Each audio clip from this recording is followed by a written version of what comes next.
migration francophone pour les communautés minoritaires. Une étude du Commissariat aux langues officielles rappelle que l'objectif, qui a été fixé en 2003, prévoyait que 4,4 % des immigrants et immigrantes admis chaque année, ailleurs qu'au Québec, seraient d'expression française. C'est une cible qui n'a jamais été atteinte. Selon la Fédération des communautés francophones et acadiennes, des torts irréparables sont causés à la francophonie.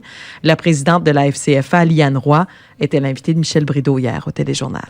L'ensemble des communautés francophones et acadiennes du Canada, quand on voit qu'il y a près de 76 000 personnes qui ne sont pas au Canada et qui pourraient être là et qui pourraient venir améliorer, augmenter, travailler envers la vitalité de nos communautés francophones et acadiennes partout au Canada, c'est ce qu'on trouve qui est lamentable dans cette situation ici. Et pourquoi ça n'a pas fonctionné?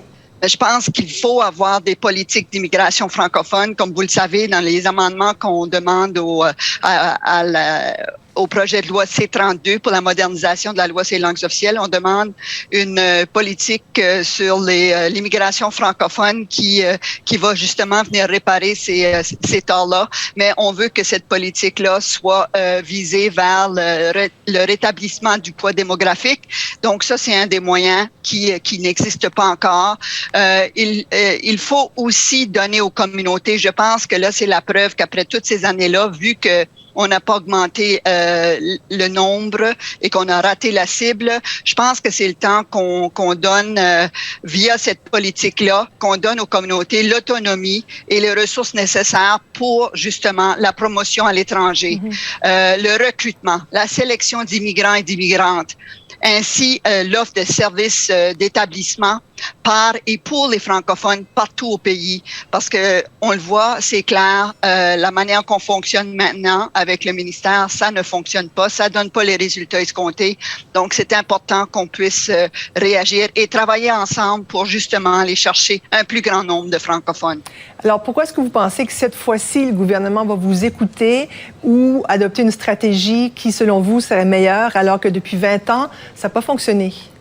Mais je pense qu'il y a des obligations qui vont venir avec le nouveau projet de loi aussi, où on doit consulter les communautés encore plus dans la partie 7 de la loi. Donc, il y a plusieurs éléments là, qui se transposent en même temps, mais justement, cette étude-là du commissaire vient vraiment sonner l'alarme que si on ne fait pas quelque chose immédiatement, les communautés francophones et acadiennes de partout au pays vont s'en sentir parce qu'il y a vraiment une fragilisation du français partout et le poids démographique, ce n'est pas à redire, ce n'est pas à réexpliquer, mais dans plusieurs de nos communautés, il y a vraiment un défi au niveau du poids démographique.